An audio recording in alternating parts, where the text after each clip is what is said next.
Betty, it's been so long, hasn't it? I have some huge news to share with you, but is now a good time to talk? No, it is never a good time to talk with you, Angela. You know, I still get angry even just having to be reminded that you exist, so if you don't mind, I'd really rather not have this conversation at all. Wait, what? Now hold on for just 1 second there. I mean, you haven't heard from me in years, and this is the way that you choose to greet me? Don't you think you're being just a little mean? Are you telling me that you've already forgotten what you did to me? I thought we were friends, or at least friendly, and you stabbed me in the back. You have really got some nerve coming to me asking if I want to catch up about your life. Oh, but that was already 2 years ago. You really have got to get over these things, Betty. I mean, what is there even left to be mad about? It all happened so long ago. Well, I don't care how long ago it happened. I am never, ever going to forgive you for what you did to me. I mean, our daughters used to be friends at preschool. I thought that we got along too. You were always someone I felt like I could trust. But then you had to go and steal my husband away from me. Surely you can't still be hung up over all that, right? I mean, I know I probably shouldn't have done what I did, but it's not like you can really blame me for going after something that I wanted, right? That isn't true, though. You were always trying to go after my husband, and you know it. You were probably just pretending to be friends with me, too. Also, you could get to Dave. In fact, you even said as much to me before, don't you remember? Right, but what I'm saying is that Dave was a serious catch. If you don't think there were going to be women out there interested in making him theirs, then that's on you. Besides, I was a single mother. You have no idea just how tough I had it. And then when I met Dave and found out this handsome man also had a good-paying job, well, what was a woman to do? So yeah, I was trying to steal him away from you for a while, but it worked, didn't it? I knew talking to you like this was a bad idea. Just reading these messages is already making my blood boil. But anyways, Dave is your husband now, and I don't see why I should have to know anything about your lives. So if you'll excuse me, I really must be going now. But wait, you can't leave yet. I haven't even gotten to talk to you about my big news. You see, the thing is that yesterday, Dave passed away. So anyways, I just wanted to let you know that I'm a single mother once again. Wait, are you serious? Dave is dead? Yeah, he had been complaining about some kind of chest pains for a while, but then he was also complaining about always being too busy with work to go and see a doctor. And then yesterday he just collapsed at work and never got up. It sounds to me like he had a stroke. I see. Well, thank you for sharing that information with me. I really had no idea that Dave was gone. I guess this means that I'll have to break the news to little Julia then. He really was taken from this world too soon. Like, couldn't he have waited just a little longer? Can you believe that we were only married 2 years before he kicked the bucket? You know, I have a lot of things I want to say to you, but for now, just know that I really am sorry for your loss. I hope that wherever he is, Dave is in a better place now. Thank you for those kind words, Betty. But you really don't need to waste any time worrying about me, you know. I may be single again, but I'm not going to let that get me down. I'm going to move on with my life. And it also helps that I get everything in Dave's will, too. I'm sure that all that money will help me in recovering from my tragic loss. Wait, what do you mean? Dave left you money in his will? That's right. I really just can't believe he's gone. I mean, I was just starting to really enjoy the life of being a wife of a CEO. But now that he's gone, I guess that just means that I'll have to have enough fun for the both of us. Well, I'll try and avoid speaking ill of the dead. But if you have to give him credit for anything, Dave knew how to run a business. Not only that, but he was never once late with a child support payment. But I guess he must have also set something aside for you as well. Oh yes, he did. And I was going to take that money, go to South Korea, and get plastic surgery. Then I'm going to be the hottest widow on the market, and it is going to make finding a new man to sweep me off my feet that much easier. Oh man, maybe things will finally go well for me. Wait a second, Angela. Don't you think that you're being just a little disrespectful right now? What are you talking about? In what way am I being disrespectful? Well, I mean that you're bragging about the money you're going to inherit from Dave, and not only that, but you said you were going to use it to find a new husband. Don't you think there should be a longer mourning period or something for him? I don't really see how the amount of time I spent mourning is going to make any other man want me more. If anything, it'll just make me look like some depressed widow who is too sad to remarry, and I really don't think that's what Dave would have wanted for me. I'm not saying that you don't deserve to be happy in your life, but the funeral hasn't even happened yet, right? Should you really even be thinking about the inheritance this early after he's gone? I knew it! I knew that you were just jealous of how much money I was going to be getting, but anyways, now you know what's happening.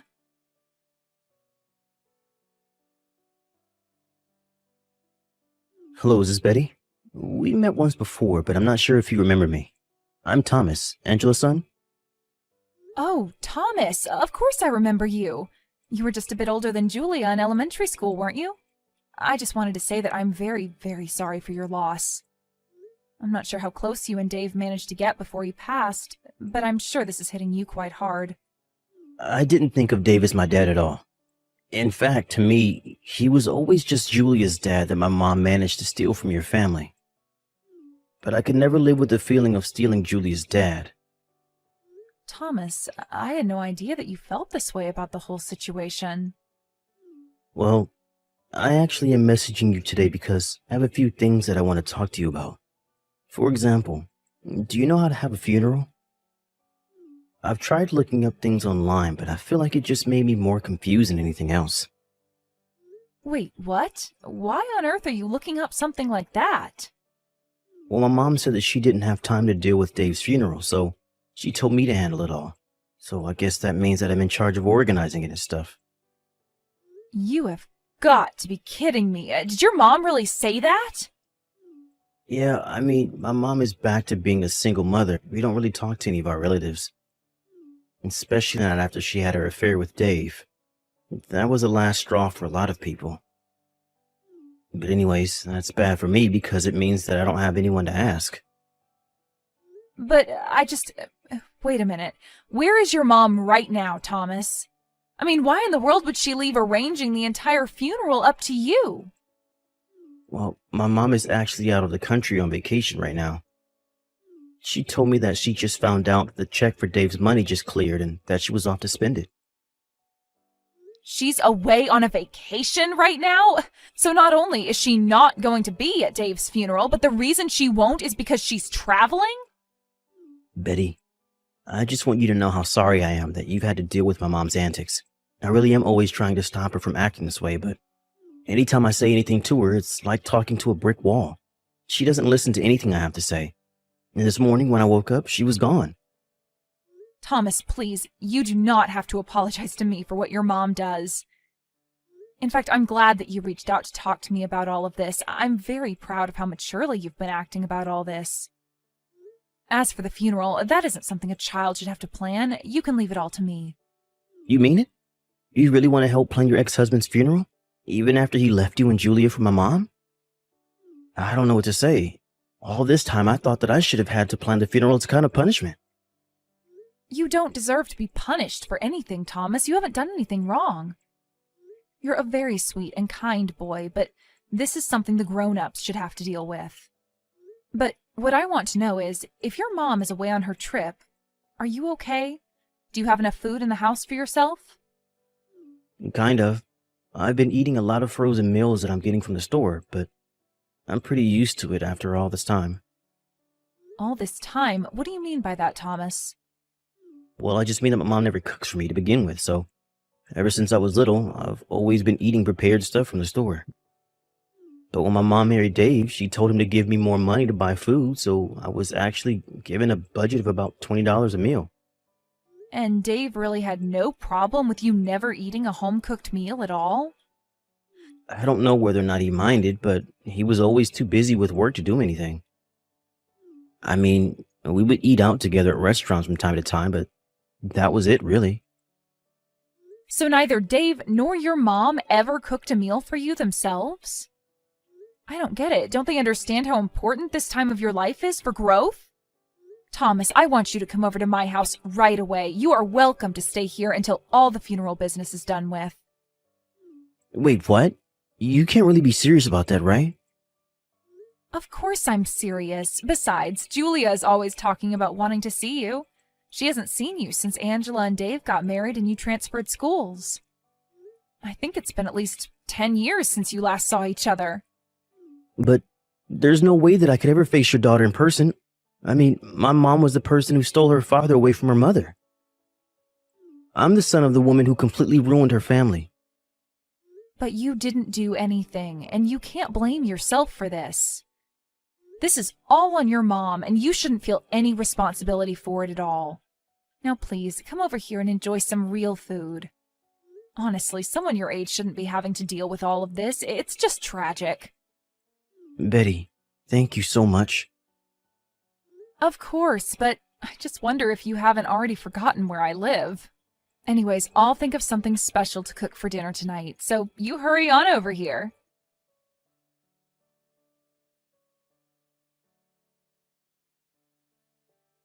I heard that you stepped in for my son and ended up organizing the whole of Dave's funeral. Even to the end, I guess you never really were over him, were you? Why else would you step up and take over for Thomas like that? You have got some nerve asking me that. Why in the world was it up to your son to hold the funeral anyways?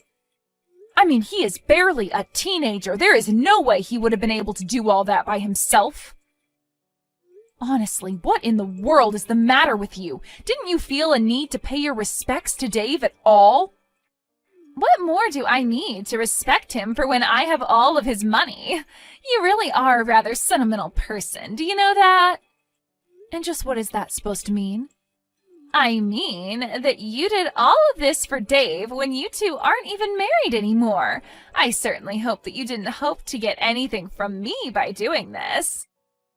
Because if you think that I'm going to share a penny of what Dave left me, then you are very, very wrong. Oh, please, do you really think that that's why I stepped in to help your son? I am really getting sick of all your wild delusions, Angela. Here I thought that you would have wanted to show some kind of emotion to Dave's memory, but instead I'm the one having to host the funeral all by myself. There you go, trying to guilt me into giving you something. I knew you would try this. But unfortunately for you, it isn't going to work. I've already told you that you aren't going to see a single penny. Dave's inheritance is all mine. So don't bother trying to kiss up to me. It won't work. You do know that Dave and I never actually got a divorce, right? And just what is that supposed to mean?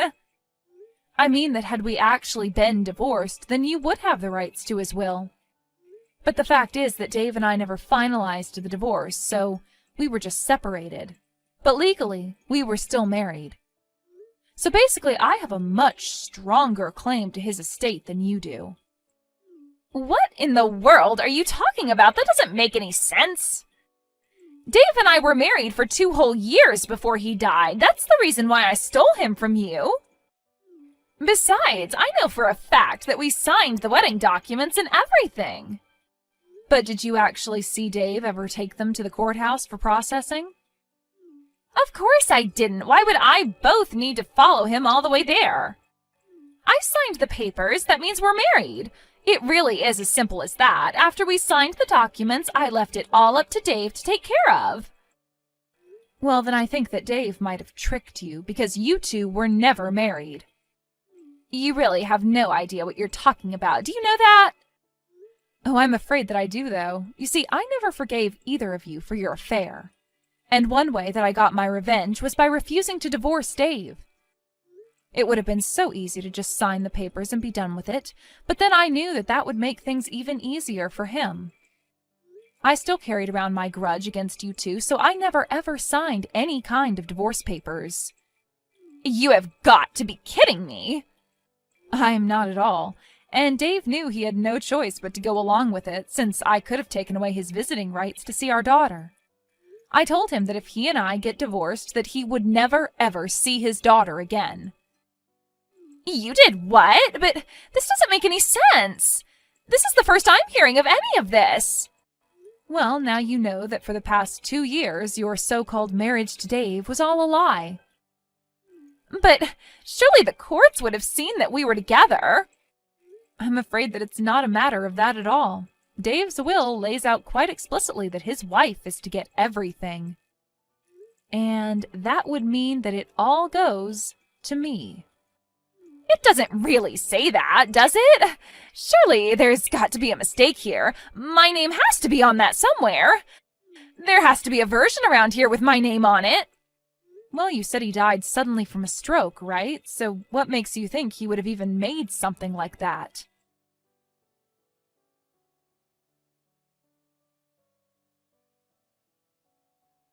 I found Dave's will, and just as I thought, I am going to get a huge amount of money. You mean you found a new version of the will? That's right. He said that even though we weren't married, he wanted to leave me everything as a way of apologizing for lying to me. I see. Well, if the document is really real, then you have to go and get it notarized. That way it can be used legally. Otherwise, it would just look like you were trying to pass off a fake document as the real one. And that is a very serious crime. Wait, hold on. Is that really true? You mean I can't just show them this document that I found this morning? But then you have to at least give me something. Ah, so you mean you did forge that document? Please, I have a child. I need Dave's money to take care of him. Oh, don't worry about me, Mom. Betty already said that she was going to pay for my college. I'm glad that you got back home from your trip there.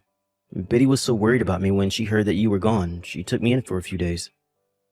Wait a second. Is this Thomas? What are you talking about? You're with Betty right now, and what do you mean she's going to pay for your schooling? I mean that she is going to be more of a mother to me than you ever were. She already has been in just a short time that I've been here. We've been talking, and she told me that if I managed to get into a college, that she would pay for all 4 years of my tuition. But that isn't fair. What do I get there? I don't care what you get, Mom. I was talking with Julia, and she was so excited that we're going to go to college together. Thomas, you can't trust someone like Betty. She's going to charge you interest. She's going to try and trap you with debt. No. She said she was going to do all this for free. Betty told me I won't owe her a penny, ever. And so, I really don't need or want you in my life anymore, Mom. I think I'm old enough to take care of myself. And after all, I've been doing it already for years now. How dare you talk to your mother that way? What is the matter with you? Is that really the last thing you wanted to say to me as my mom? No, wait, don't go. I'm sorry. Please, you have to talk to Betty and convince her to share some of that money with me. I need it. I see. Well, if that's all you need me for, I think I'm going to be going now. Have a nice life, Mom. Don't reach out to talk to me ever again. Wait, no, Thomas, come back. Please, you can't just leave me like this. I'm your mother. Can't you see that I really need help right now? Please, you have to come back.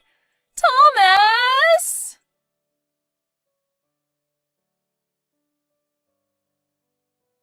After that, I talked with Thomas and agreed to let him live with Julia and I.